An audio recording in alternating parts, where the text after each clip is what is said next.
We are back with another special episode of Tech Talk 360, unveiling one bite at a time. Today, we have one of our very special guests, Jehan Wijesinghe, a tech entrepreneur and a product development specialist, and also a startup coach. But very interestingly, he is also a TEDx speaker.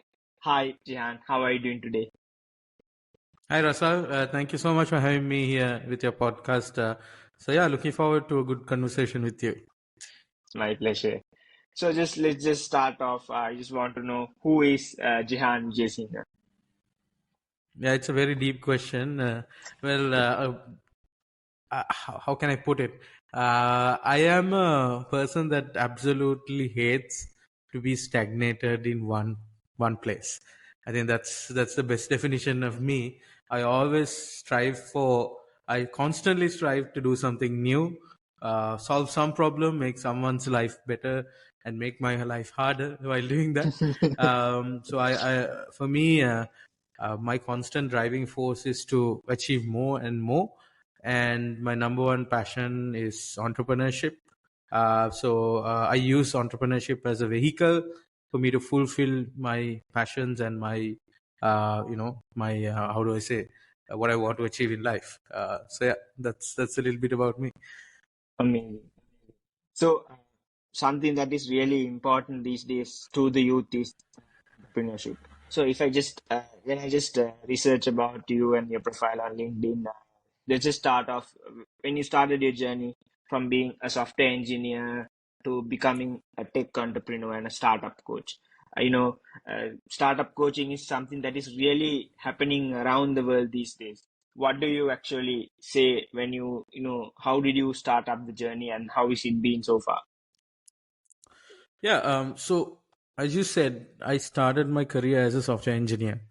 Unlike a lot of other entrepreneurs of my generation, I actually wanted to be an entrepreneur since I was a kid. I didn't know what the word entrepreneur was, but I come from a very middle class family, and my parents had quite a hard time, raising me because of financial difficulties. So what I saw was that how financial success could bring a lot of wealth into a family, not just cash wealth, but in terms of everything that you can buy, experience, and whatnot. So I really wanted to get financial independence at a very young age. So I saw entrepreneurship as a vehicle, or rather building a business as a vehicle for me to get there. So from young ages, my role models were a lot of tech entrepreneurs like Mark Zuckerberg, to the likes of Bill Gates. Elon Musk wasn't there yet at that time. I mean, he was there, but he was not in the limelight of Tesla. But yeah, so my role models were a lot of tech entrepreneurs.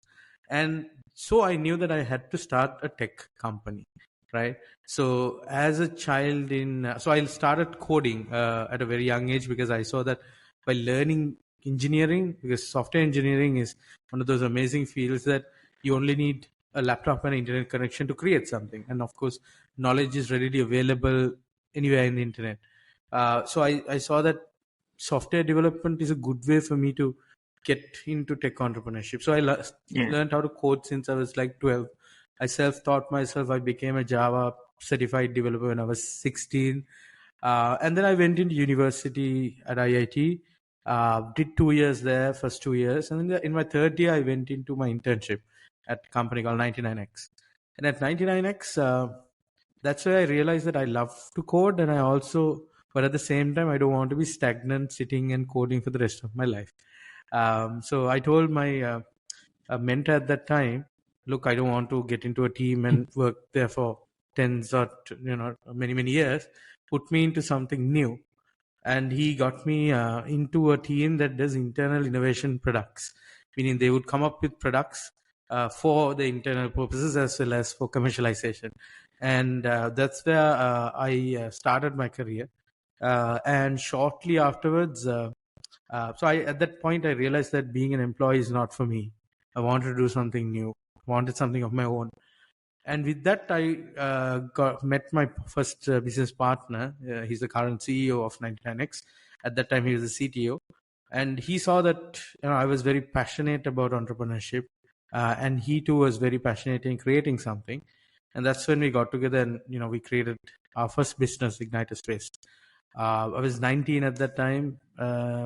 and the company was very successful within a very short period of time. Maybe a year, we were profitable, and we were growing very fast.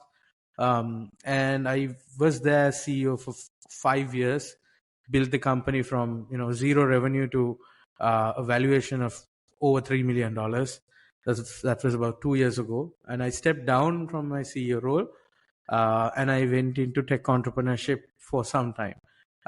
So I don't want to tell my entire story, but what I want to highlight here is the fact that when I was building IgniterSpace, I had no business skills. Meaning, I was an engineer, right? So I knew how to develop products. So IgniterSpace is not really a tech product; it's more of a robotics school for kids that we teach kids how to innovate. So I was really good at creating the curriculum or creating, the tech related aspects. I created all the different systems required, from stock control to attendance and everything. But I lacked business skills, HR, how to manage people, how to run operations, how to optimize your finances, right? The legal barriers, from everything from procurement to manufacturing. I didn't have any of those knowledge. So I learned it the hard way, did it myself, and, learned. But some say that the best way to learn is by experimentation and failing. Yeah, that's completely true. I agree. But you also have to realize that when you fail, you lose opportunity, right? And it's extremely tough to be an entrepreneur and to survive. As to start as an entrepreneur, not very, but to be successful as an entrepreneur, it's not easy. So, and when I stepped down from IgniterSpace, I realized that, look, I need to do something that I would help new entrepreneurs like me when I started, to give them a better chance of success by teaching them that these are the challenges you will face. This is how you need to prepare. Teach them how to be a CEO, from lessons I learned by not really a CEO, rather a startup founder, from lessons I learned myself from my failure. So that's when I started Unicorn Factory.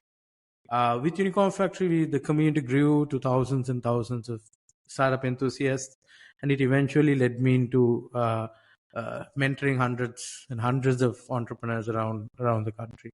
So that's how I got into that, because I'm still very, very passionate in entrepreneurship, and I really like to help other entrepreneurs to develop themselves, because for two things. I am a big time capitalist. Yes, I love financial success, meaning I love money, of course. But at the same time, I know that as an economy, you can't succeed alone. You need all the industries to develop. You need supporting industries working together. So you need your economy to develop. So for you to succeed as a businessman or an entrepreneur yourself, you need people around you to succeed as well. So that sort of mentality, not just me, but there's a lot of founders I know that have that same mentality of, we need to support the ecosystem. We need to help the newcomers. We need to help whoever needs, advice. And that's readily available in our ecosystem, which is a great thing. I'm just sorry. And it's really readily available in our ecosystem, and I'm just doing my part to it. I mean, so I think you just touched upon my next two questions, which is regarding, IgniterSpace and also Unicorn Factory. But you just touched on what IgniterSpace is and what actually Unicorn Factory is. So let me just get into the IgniterSpace question. Is that when you were the startup founder and when you were handling the startup, what I think you touched upon some challenges, maybe some challenges that you faced and how actually you overcame the challenges. I think that there are some challenges that you Oh faced. yeah. Oh yeah, big time. I mean, challenges every day, right? I mean, different ways when you're running a business. But I'll highlight upon some key challenges that led me to my decisions in terms of the rest of the ventures I did. The biggest challenge is I was a 19-year-old naive little boy, and in a world which is, or rather, in an industry which is predominantly led by veterans. Education is an industry which is run by very experienced educators. You take schools, you take the ministries, or the regulatory bodies that control education, is run by very, very elderly and very, very senior individuals. So now a 19-year-old boy who's now the CEO of this small startup, going to these guys and saying, look, the way you've been educating kids is wrong. This is how you need to do it. So that was the biggest challenge. I mean, getting people to take me seriously. But I did something that which I'm really proud of still, because I let my product to speak for me. I didn't go and try to build my personal brand initially. As an entrepreneur, personal brand is absolutely important. But what I did first is, even before I built the brand of my company, I built my product and built success stories around that product. There's a big mistake that founders do is they create the fluff, but they don't really have it. So that's a big lesson that I kind of share with all my mentees. So first I created the actual product, validated it, got it into customers, got the testimonials. Now when I go to these challenging individuals to say, look, you need to put this into your school curriculum, or you need to provide us these resources, I come with depth. I don't come with a concept or something that I've come up in my head. This is something that is validated and there is, some gravity behind it. So that's the first challenge and how I overcame. The second is also very related to that. That is being a 19-year-old CEO in a lot of corporate forums, getting people to take you seriously, right? Because as I was building the brand, I required partnerships. I required, we were completely bootstrapped, so we didn't have any investment. However, we had several, people who provided us with short-term loans and lots of credit capabilities. So now, how do I go and make myself serious to them? So again, I followed the same lesson as before. Let my product and my brand speak for itself. So I mean, I would say that is one of the biggest challenges. And again, related to the same point, the mistakes I made thinking back was also due to my naivety, meaning as a very young person who's not, because I never worked as an employee. I was in 99X as an intern for just 2 years, just a year. That's the only type of work I've actually done. So I haven't gotten that discipline around, working for someone, following instructions. So I didn't have that, and I wouldn't say that's a good thing. So so that naivety, with that naivety, lots of mistakes were made.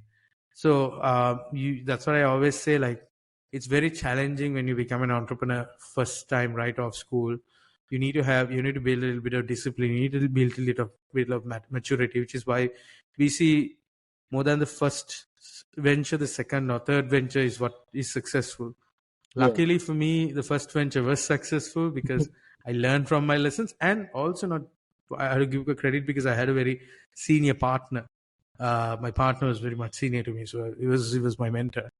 But yeah, I mean, this is, I would say, highlighting some of the challenges as a young founder that I had.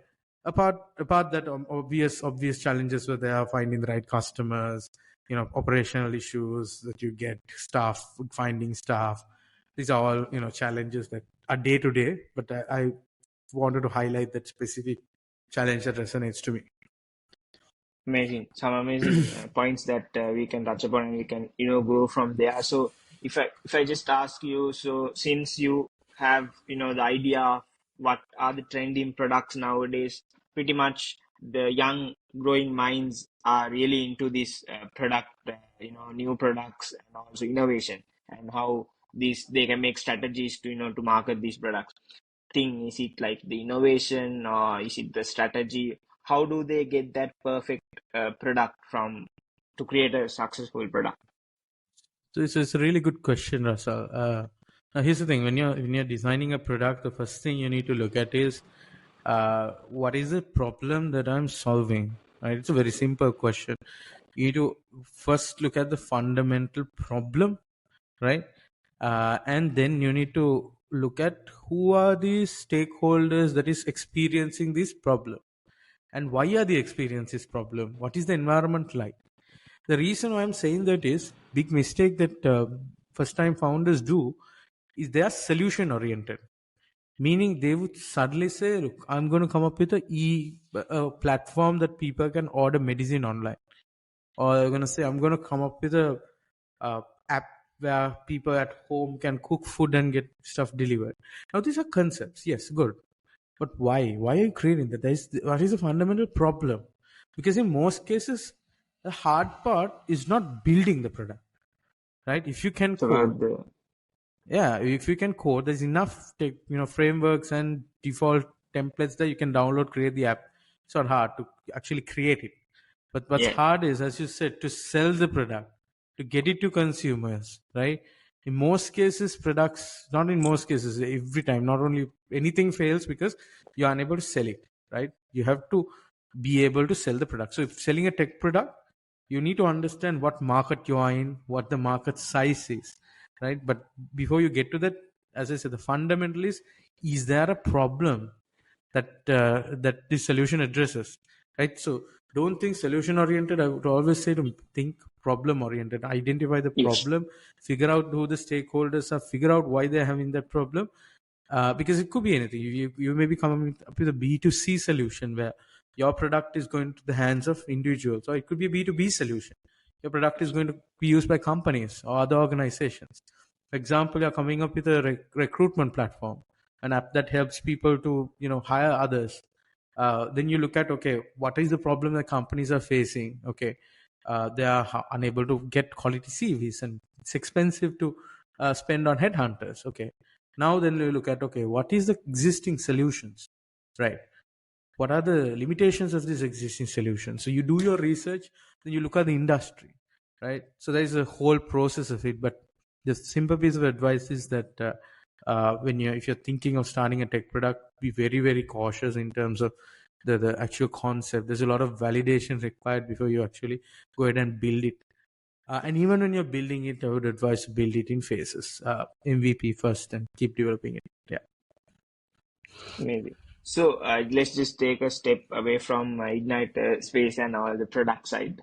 Let's just share about, this is something that I really wanted to speak about, and I really wanted to know from you is that what is the story behind Unicorn Factory? And I'm also looking for a mentor these days. I just have a startup idea as well. I think I'm in the perfect place as well. So let's just Yeah, share absolutely. this story behind Unicorn Factory.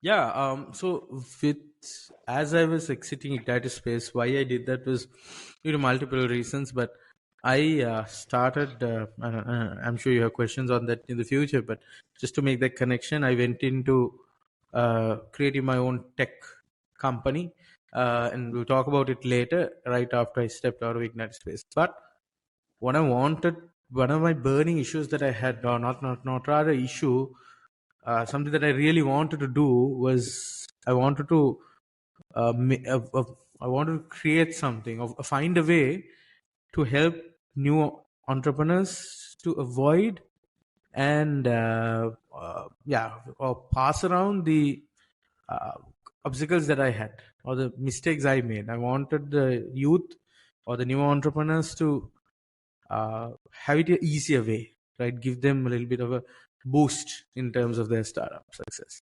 So that's it was a very emotional reason for me to start in Unicorn Factory, right? It was extremely personal to me. I've been very passionate in teaching from when I was a kid, basically from school days to campus days. I used to organize all those campus cookieres. So I've been very much I love to educate and share my knowledge with others. So Unicorn Factory was that was the whole concept behind it.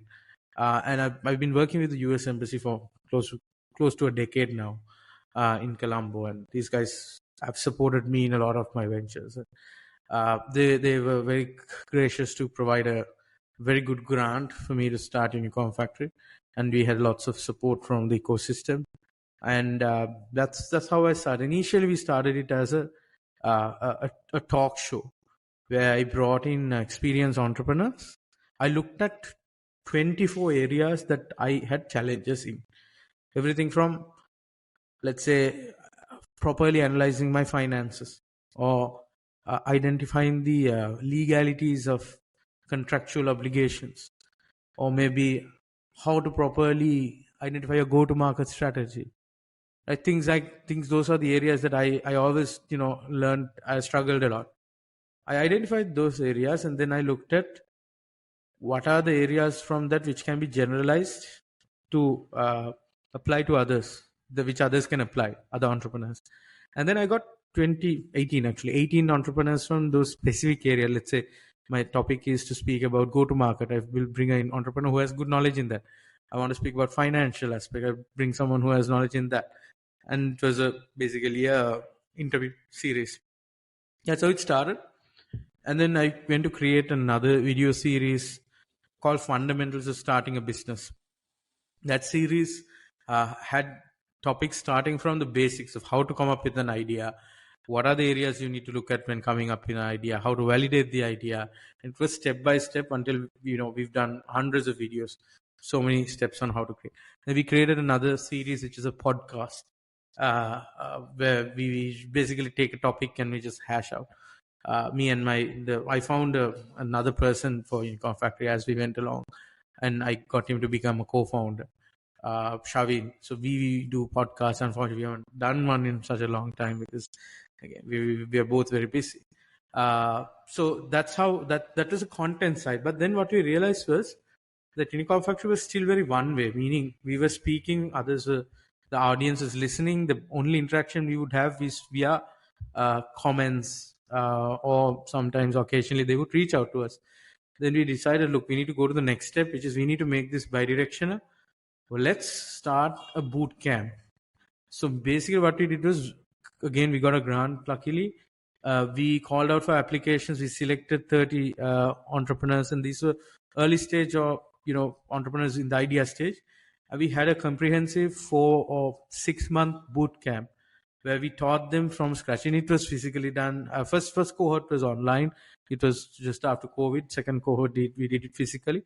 And so I have I'll get to that. So that we had a lot of interaction physically and directly with these enthusiasts. Out of that, we did 2 cohorts. Over, I would say, 60-70 entrepreneurs were a part of that, and we had a demo day. People came and presented their ideas. Through that program, we even invested in few companies, helped them grow. Lots of success stories are there to this date. And that's the phase 2 of Unicorn Factory.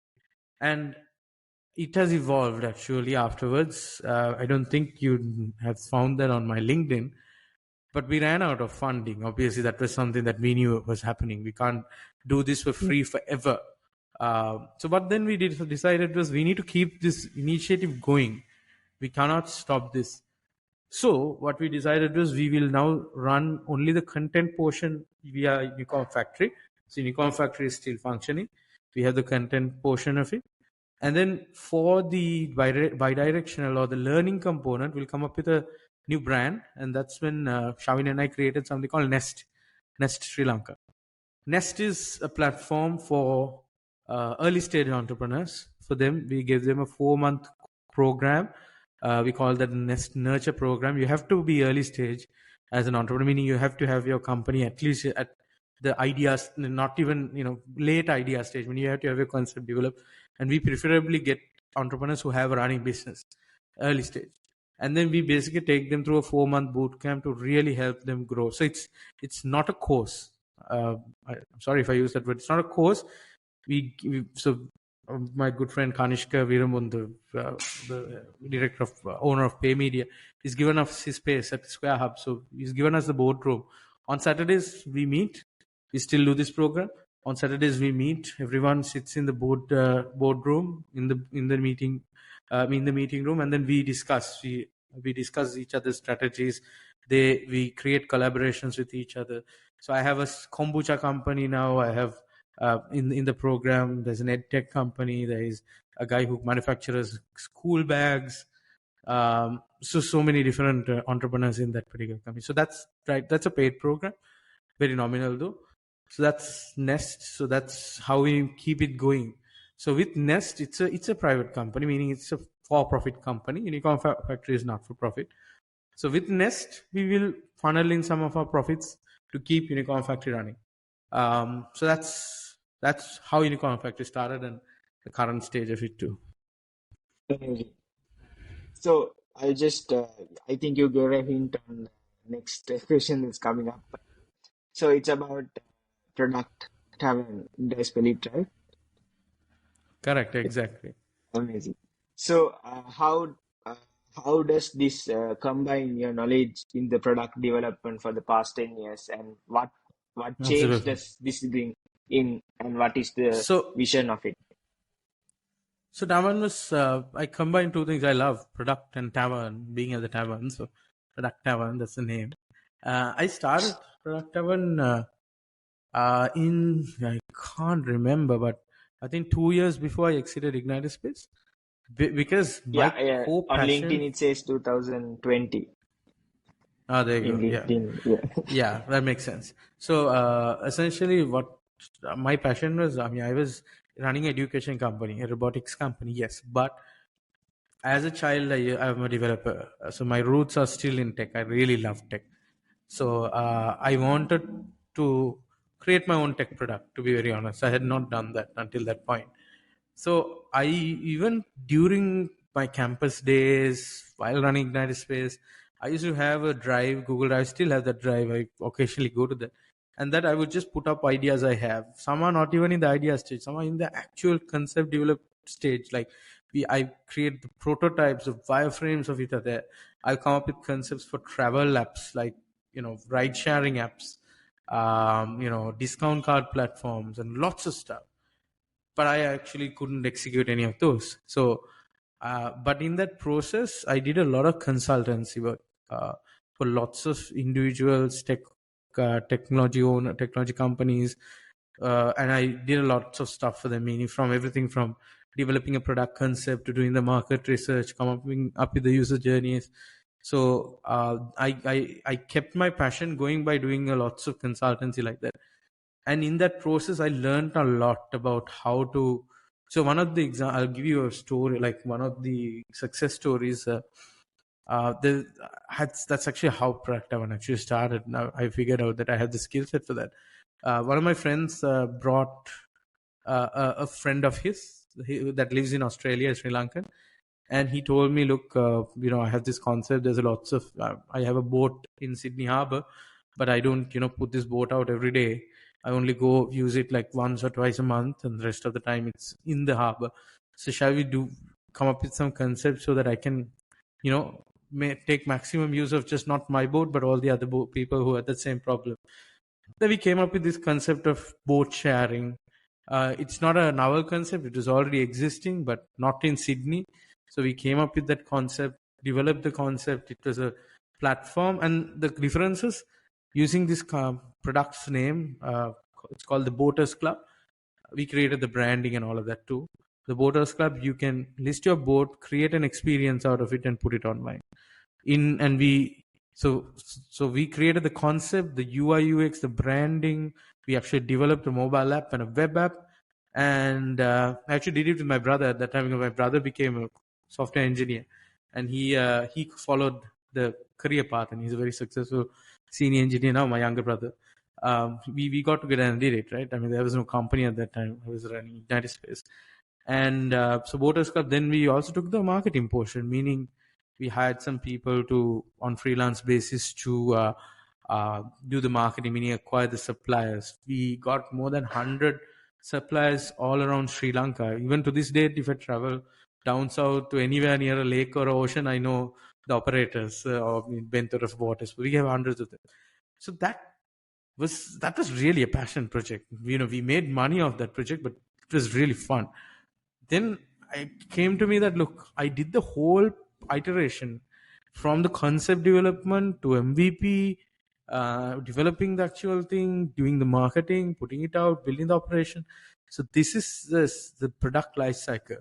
So then I created my own version of taking a concept to market, sort of a concept, and then created this idea for product tavern and put it out. And since today I mean, it's still a very very very much of a side hustle, I would say, but we've helped. I can't expose the names because we've worked with lots of very successful tech products in Sri Lanka. Like, I can't, unfortunately, bound by NDAs not to share them, but everything from recruitment tech to advertising tech, and lots of others we can unfortunately I can't share. But not just Sri Lanka, but we worked in products in the US, in Germany. It was very interesting working in Germany, in Australia, as I said. So yeah, that's been the story, and that's how I got into technology. And with those roots, then I moved into Surge. later on, and I took the engineering team from 15 people to 150. So that was, so I learned to be a product manager, learned to be, learned about product management, not by being a business analyst or by, being even a software engineer. I was a software engineer for just a year. That's it. I mean, I do have a degree in that, but I can't code. Is the reality. So product management is something I learned from practice. Amazing. That's some quite inspirational story, and there's so much to get out of it. So I think just we have just come to the end, and there's some few questions that I just ask almost every episode. Is that what? So we have been talking about young entrepreneurs, the youth, and what fuels the youth. So what is that one thing, if you could say, to the aspiring entrepreneurs and product managers based on your experiences so far, if they want to get into this space, uh, where do they start actually, their dream job? Because these days these niche markets, they have a huge payroll, and they can just hit there. So where do they actually start, and what advice would you give them? Well, I would break it into two parts. If you're going to become a product manager versus come up with a tech product of yourself, but for both, what you need is a really good understanding of your consumer. Let's say, I mean, either it is, let's say you're going to become a product manager at a product company, right? So that company will have its own product, or it could be a service company who is building products for others.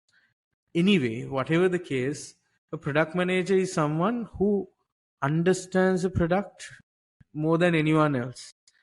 And by understanding the product, that means understanding the customer really, really well. So you need to put yourself in the shoes of the customer and understand what their pain points are. Let's assume you're joining a product manager as a product manager to a company which is already established, which has a product already running. Now, let's say recently I started an engagement with a product company, which has been building its product for over a decade, more than a decade. So for you to really get accustomed to the product, it could take time, right? Because it has a big suite, and take your time to understand the product, but don't study the features. What you need to study is why these features exist, right? You need to understand what are the customer pain points we're solving with these features. Because look, how a product manager is different from a business analyst is that a product manager doesn't just, now in innovation, guys, there's something called vertical innovation and horizontal innovation, right? Basically, what you say horizontal innovation is making the same thing better and better. Let's say we have a car, we made it faster, we had lighter wheels, and then we came up with a very vertical innovation, which is, let's say, um, a different mode of transport. I can't get an example right now, but that's vertical innovation, a different way to solve the problem, maybe, right? So BS, like, I'm not comparing BS to product manager, but what I'm saying is, traditionally, if you look at the role of someone who is controlling the requirements of a product, you would tend to think about the features, how you can make this feature better, or plug in another feature. But rather, you need to be thinking the other way. You need to be thinking, what are the problems that they're having, even with using these current features, and how do you make it better? Sometimes we try to tailgate, meaning we look at a competitor and we try to just mimic the features that the competitor has. Yeah. So sometimes it works. I'm not saying it won't, but you need to know why every feature exists. So this is the advice for both those two categories. But especially if you're going to be a tech entrepreneur, man, you need to take some time to learn about product management, right? And the biggest advice is, don't just jump and create that product. Do a lot of research. You have to understand your consumers' problems. As I said, I keep saying that, and do a lots of validation and go phase by phase. I've seen product companies, product startups developing the product for 2, 3, 4, 5 years, no revenue. Even the revenue is very small. Now you can do that if you have a lot of cash to burn. A, or B, you do it as a high side hustle. You just develop a little part of the product. You just don't put it to market. That's a very wrong way of doing it. When you come up with a concept, find out the MVP, the minimum viable product, the minimum solution that you can ship out. Develop it, put it out, see how the consumers react. how the customers engage with that version. Get that feedback, incorporate it, put it back. So go in multiple rounds of iterations of execution, and remember that very, very important saying that failing fast means failing cheap, right? So failing fast is cheaper than failing later on. So that's why you need to go iterative. Yeah, so I think that those are my pieces of advice that I would say to aspiring product managers and product entrepreneurs. Amazing. So, Jehan, the last question I almost ask in every episode is that we connect all the questions that I asked in Sri Lanka. And maybe this is something controversial, but people, there's skill migration happening. People live abroad, to find better opportunities. And what do we actually? There is pretty much very talented people in Sri Lanka, and then sometimes companies don't take use of them, but then they go and we lose much potential on them.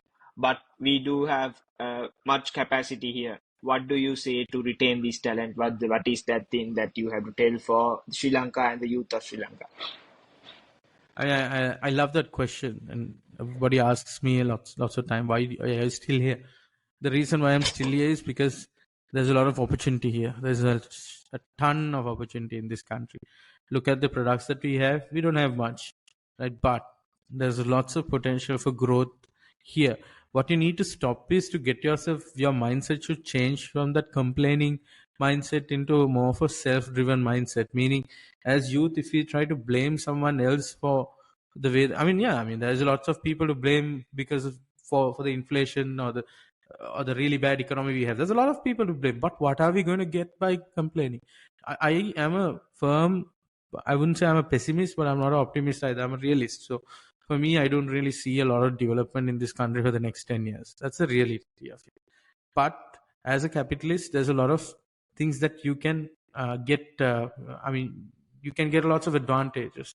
I'm not saying in a bad way. I'm a social entrepreneur too. If you look at it, most of the companies are created are social enterprises, but you have lots of opportunity for you to get out of it. However, if you made up your mind to leave, unfortunately, I'm not going to hold your hand and beg you to go, beg you to stay. That's not how I am, and that's not how a lot of our companies also. Because the deal is, when you made up your mind to do that, it's really hard to turn back, and it's very hard to. It's very, I would say, situational as well, right? Not just based on the opportunities and the circumstances, right? Let's say I have a stable income, I have a house to stay, example, I have my own vehicle, let's say my family is stable. So look, for me, I don't really have much to achieve, so okay, fine, I can stay here, I can develop myself, right? Let's take a different person. You studied because of your parents, you were fortunate enough for your parents to pay for your education, you live with them, you don't have a lot of expenses, you have a job. Again, you can build yourself here in Sri Lanka, right? You have that supporting system. But then let's take another person, someone who had to fight through, school, then had to go to a government university, not just government, right? I'm sorry for taking that. Maybe they paid for their own education in a private university. They got a job at first time, and now they're getting a salary, but now it's very tough for them to take any decision like buying a car or buying a house or building a house in this economy. It's extremely tough, right? My car was worth X, now I bought it for X, now it's almost 3X. It's just stupid for someone who's going to buy it for the first time. So that sort of person, it's very hard for me to tell them wait and try, because I know for a fact that our economy is not going to develop over the next 10 years. So for someone, so it's very, very when I advise and someone asks me, should I stay in this country, should I go, I can't give a one size fits all answer. It has to be based on your circumstances. But especially if you're an entrepreneur, I could say I'll give some advice that people can apply. Product management, the field is opening up quite a lot in Sri Lanka. 2 years ago versus now, there's a big development. The role of BA is evolving a lot into product management. So there's lots of opportunities, lots of remote jobs available in product management. B, tech entrepreneurship is very tough in Sri Lanka because our market is so small. If you are to be a tech entrepreneur, it has to be a solution that can be adopted by a lot. It's either, if it's B2C, it has to be a very, very day-to-day sort of an application, like Pick Me, for example. If it's B2B, then it should be a high value B2B, meaning you should be able to charge $20 a user. It's not easy in Sri Lanka. So if you are going to be a tech entrepreneur, you can build from Sri Lanka, but you'd always think selling it in a different market. So yeah, I mean, skill migration, that's a problem that we are all facing. It's unavoidable. Yeah. I mean, we can't avoid it, but we have to face the facts, and we take the Yeah. maximum use of what we can. With that, Jehan, thank you so much for joining me in the podcast today. It's been very inspirational, and I hope there's a lot that I took, and I hope the viewers there's a lot to take from this episode as well. And let's just share some final words on the podcast. Yeah, I mean, it's been a very, very interesting conversation for sure. I love people who have very similar mindsets to me, and speaking to you, I think we can have a very lengthy conversation together. And as I said, I'm not a one-way sort of a person. So if you do have any queries, anyone of the audience, you connect with me on LinkedIn, drop me a message, or on any of the socials. I'm pretty active. Yeah. So thank you so much for having me here today. It's been a pleasure to have this conversation. Have a great day, Jehan. Hope you have the best. All the All best. right. Thank you. Thank you. Bye bye.